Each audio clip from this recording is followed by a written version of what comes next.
જાય તમારા લોકસ તરફ શુદ્ધ થઈ જાય લોકસ આવડતાને તો તરત યાદ રહી જાય એટલે રોજ બાળક આવે છે હવે પેલી શિક્ષિકા બેન ટીચર બેન છે પણ એ બાળકને બોલાવે બોલ બોલ બોલવાની કોશિશ કરે પરંતુ પૂર્વ જન્મની અંદર એવા કર્મ બાંધેલા હશે કે જેના કારણે આજે જીભ મરી છે બોલી શકતો નથી 1 મહિનો 2 મહિના થયા અને શું ચમત્કાર થયો બધા બાળકો નમકાર બોલે અને પેલો બાળક જન્મ થયા પછી 6 વર્ષ પછી જે બોલ્યો નથી એ પહેલી વખત ન આના મોઢામાંથી નીકળ્યો પછી નમો નીકળ્યો એની મમ્મી તો એકદમ આનંદિત થઈ ગઈ કે ખરેખર ચમત્કાર થઈ રહ્યો છે જે બાળક ઊંઘો કેટલા ડોક્ટરો દવા કરાવી ડોક્ટર કે આ બાળક જિંદગી ભર સુધી બોલી શકે નહીં હવે એની પાસે કોઈ એનો કોઈ ઉપાય નથી કોઈ ઈલાજ નથી કોઈ દવા નથી કોઈ ટ્રીટમેન્ટ નથી અને એ બાળક બોલો માત્ર પાઠશાળાની અંદર બધા બાળકોની સાથે રોજ આવતો હતો બેસતો હતો બધા બોલે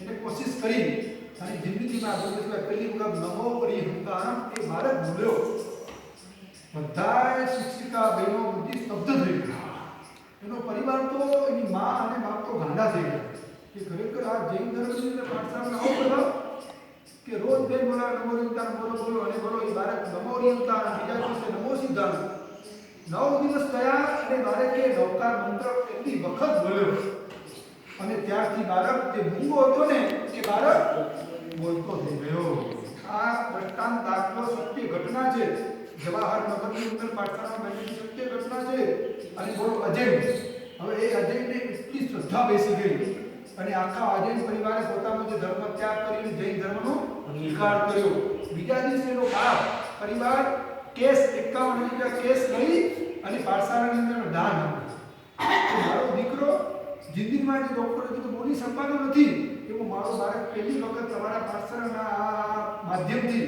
ખરેખર અમારા જેવો મોટો ચમત્કાર કહેવાય આ તમારી પાઠશાળા મોટી ચમત્કાર કહેવાય અને બોલો એને 51,000 રૂપિયા પાઠશાળાનું દાન આપ્યું એમની સારીઓ આ સર્વે જ્ઞાનનો કેવો પ્રભાવ છે એટલે તમારે શીખવું પડે બેસવું પડે તો તમારામાં જ્ઞાન બેસે અને આ જ્ઞાનની ઉપાસના કો જ્ઞાનની આરાધના માત્ર મનુષ્ય જન્મની અંદર થઈ શકે છે બાકી કોઈ ભાવની અંદર થઈ શકતી નથી એટલે જ્ઞાનને મેળવવા માટે તમારે પહેલા આસક્તનાનું નિવારણ કરવું જોઈએ આસક્તના ઓછી કરવી જોઈએ જ્ઞાનની વિરાટના ઓછી કેમ થાય બોલો આટલી તમે આવેલા આટલું તમે નક્કી કરો બધા કે જ્યારે હું જમવા બેસું ને ત્યારે મારા બાબલાને બાજુમાં બેસાડી દેશું ખીચા મારી રાખી ખીસાની અંદર આટલું તમે કરી શકો તો તમે કેટલા નાના કર્મના બંધથી બચી જાઓ તમે જ્યારે ટોયલેટની અંદર જાઓ બાથરૂમમાં જાઓ ત્યારે મોબાઈલમાં ખીચાની અંદર મોબાઈલ લઈને નહીં જવાનો દેરાસરમાં આવો ઉપાસનાની અંદર આવો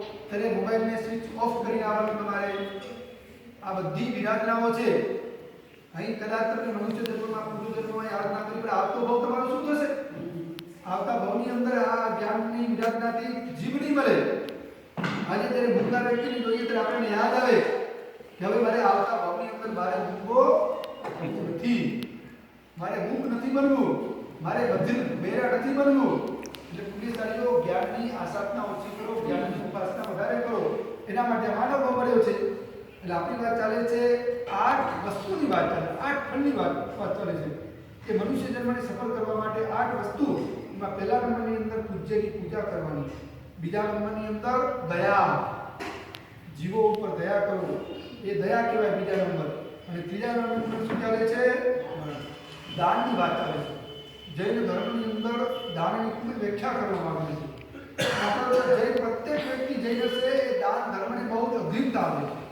કારણ કે દાન ધર્મથી જીવનની અંદર ધર્મની શરૂઆત થાય છે દાન ધર્મના માધ્યમથી જે આ પરિગ્રહ સંના અનાદિ કાળથી પરિગ્રહ સંના ભેગું કરો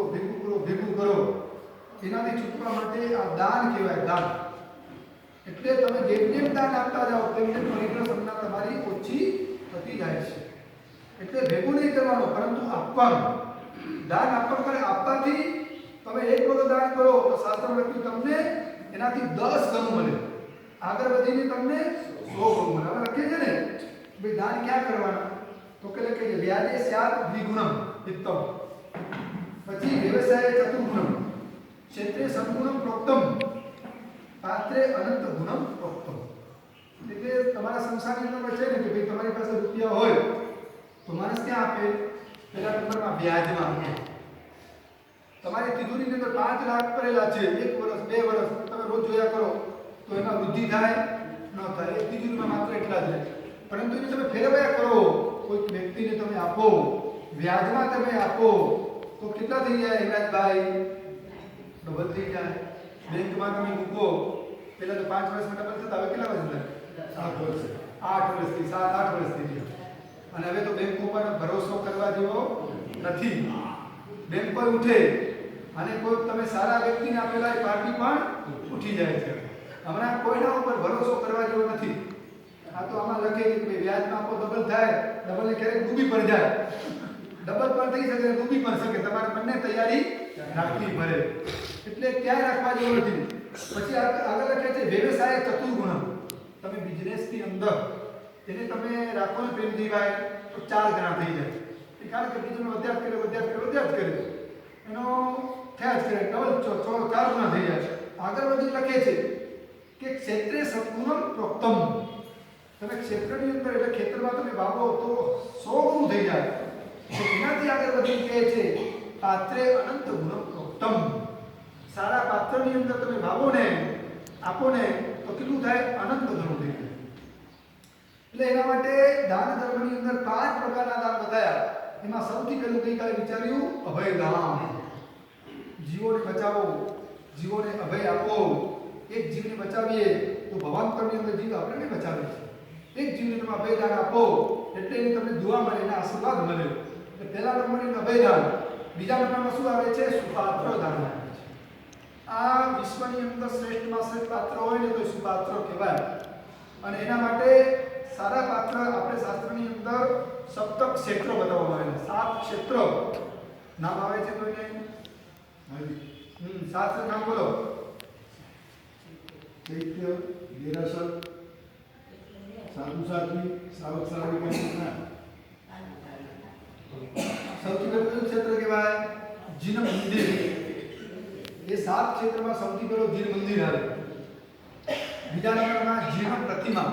તમે જો યાદ રાખો, જીન આવશે, જીન બધામાં પહેલા જીન મંદિર બરાબર, એ પહેલું ક્ષેત્ર કહેવાય. બીજા નંબરમાં જીન પ્રતિમા, એ બીજું ક્ષેત્ર કહેવાય. ત્રીજા નંબરની અંદર જીનાગમ, એટલે ભગવાને બતાવેલું આગમ. એટલે 3માં શું આવી ગયું? જીન જીન જીન. તમને 3 યાદ રહી ગયા બરાબર? નંદીભાઈ પહેલું જીન મંદિર, બીજા નંબર ભગવાન કહેવાય ને પ્રતિમા, એ જીન પ્રતિમા બોલવાનું. કારણ કે પરમાત્માની પ્રતિમા છે, પરમાત્માની મૂર્તિ છે. એટલે બીજું ક્ષેત્ર જીન પ્રતિમા.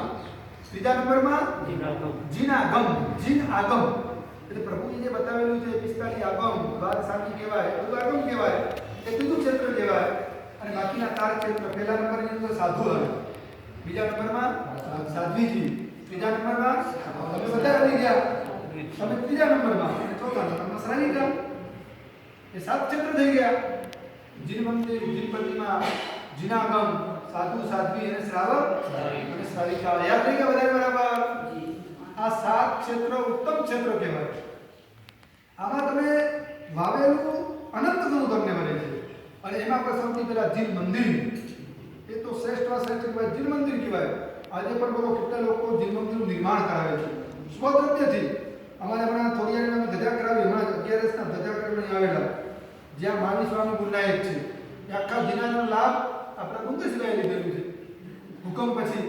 એટલે શ્રાવકને એક ભાવના હોય છે અંદરથી કે મારા જીવનની અંદર મારે જીન મંદિર બનાવવું છે. શ્રાવકના મનોરથો બતાવેલા છે ને કે શ્રાવકને કર્તવ્ય કહેવાય. એમાં એક પણ કર્તવ્ય છે કે તમે સુખી સંપન્ન હો, બરાબર, એકદમ તમે એકદમ વૈભવશાળી હો તો તમારે જીન મંદિરનું નિર્માણ કરાવવું જોઈએ. કારણ કે આખી ધરતી એ જીન મંદિરોથી શોભિત છે. આજે તમે બોલો પાટણની અંદર જાઓ, પાટણમાં કેટલા દેરાસર તમને મળે? 125 જીન મંદિરો પાટણમાં આજે છે. બોલો તમે જુઓ, જે પાટણમાં 125 જીન મંદિરો હશે તો એ વખતે જૈનોની વસ્તી કેટલી હશે?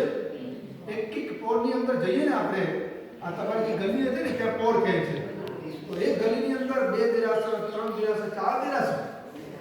અને ત્યાં જે દેરાસર બાજુમાં શું હોય? પાછો ઉપાશ્રય હોય. એટલે એ ગલીની અંદર જે શ્રાવકો રહેતા હતા ને કારણ કે એ લોકો એટલા મોટા વૈભવશાળી હતા અને એટલા મોટા પરિવારવાળા કે જ્યાં જીન મંદિર ત્યાં બાજુમાં ઊભા છે કૌશલશાળા તો જોઈએ જ આરાધના માટે. એટલે બોલો આજે પાટણમાં જઈએ તો સવાસો જીન મંદિરો જોવા મળે તમને. ભલે આજે જૈનોની વસ્તી બહુ ઓછી થઈ ગઈ છે પણ એ વખતે કેવા મંદિરો બનાવેલા છે અને કેવી પ્રતિમાઓ તમને જોવા મળે. પછી તમે જાઓ ખંભાતની અંદર તો આજે બી ખંભાતમાં કેવા મંદિરો છે, જબરજસ્ત ખંભાતમાં મંદિરો તમને જોવા મળે. અને એમાં પણ આપણે નવજીવનની અંદર ખંભાતી હતા ને, ખંભાતી કેવા હતા બધા જીતુભાઈ વગેરે, એટલે ખંભાતમાં જીન મંદિરો તમને જોવા મળે. આજે અમદાવાદની અંદર કેવા જીન મંદિરો છે, 500 ની ઉપર અમદાવાદની અંદર મંદિરો છે. એક એક કોરમાં તમે જાઓ કેવા બબ્બે મંદિરો, 4 મંદિરો. આ જગવલ્લભનું મંદિર જુઓ, ભોળાનાથની કેવી પ્રતિમાઓ જબરજસ્ત છે. એ બધી આપણી ધરોહર કહેવાય જીન મંદિરો. એ આખી ભારતની અસ્મિતા, ભારતની ગરિમા એ મંદિરોથી છે આજે. એટલે આટલા મંદિરો, એમાં કેવા શ્રાવકો બનાવ્યા મંદિરો. અને એમાં પણ તમે રાજસ્થાનની મુલાકાત લો તમને ખબર પડે, નાનકડો ગામની અંદર 2 મંદિરો, 3 મંદિરો અને 52 જિનાલય જોવા મળે. 52 જિનાલય. આવા કચ્છમાં તમને ક્યાં 52 જિનાલય જોવા નહીં મળે મારે કહ્યું.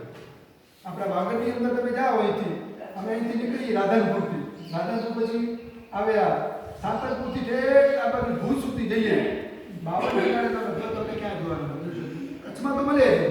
હા, કચ્છમાં મળે. આપણો વાગડ પ્રાંત છે ને, એ વાગડના ગામડા એ તમને જોવા ન મળે. બાકી રાજસ્થાનની તો નાનકડા ગામની અંદર 2, 3, 52 જિનાલય તમને આજે જોવા મળે. અને એક એક વ્યક્તિએ નિર્માણ કરેલા મંદિરો તમને જોવા મળે.